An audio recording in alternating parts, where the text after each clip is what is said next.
തിരികെ വാർത്തയിലേക്കാണ്. സഭയിലെ തനിക്കെതിരായ ഗതാഗത വകുപ്പ് മന്ത്രി കെ.ബി. ഗണേഷ് കുമാറിന്റെ പരാമർശത്തിന് മറുപടി നൽകി കോവളം എം.എൽ.എ. എം. വിൻസെന്റ്. സ്വന്തം മണ്ഡലത്തിലെ ബസ് സ്റ്റേഷൻ നവീകരണത്തിന് താൻ ഒരു പൈസ പോലും നൽകിയിട്ടില്ല എന്ന മന്ത്രിയുടെ ആരോപണം അടിസ്ഥാനരഹിതമാണെന്നും മന്ത്രി കള്ളം പറയുകയാണെന്നും എം. വിൻസെന്റ് പറഞ്ഞു. അടിസ്ഥാനരഹിതമായ കാര്യങ്ങൾ നീക്കം ചെയ്യണമെന്ന് സ്പീക്കർക്ക് നോട്ടീസ് നൽകുമെന്നും എം.എൽ.എ. വ്യക്തമാക്കി.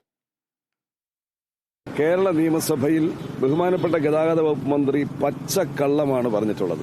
അദ്ദേഹം പറയുന്നു, ഞാൻ എന്റെ നിയോജക മണ്ഡലത്തിലെ ബസ് സ്റ്റേഷനുകളുടെ നവീകരണത്തിന് ഒരു പൈസ പോലും കൊടുത്തിട്ടില്ല എന്ന് പറയുന്നു.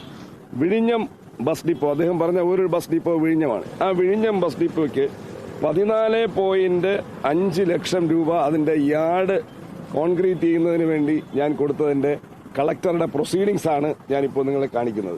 പൂവാർ ബസ് ഡിപ്പോയ്ക്ക് പുതിയ മന്ദിരം പണിയുന്നതിന് വേണ്ടി 70 ലക്ഷം രൂപ അനുവദിച്ചു. അത് പൂർത്തീകരിച്ചു. എം.എൽ.എ. ഒന്നും ചെയ്തിട്ടില്ല എന്ന് പറഞ്ഞത് അടിസ്ഥാനരഹിതമാണ്.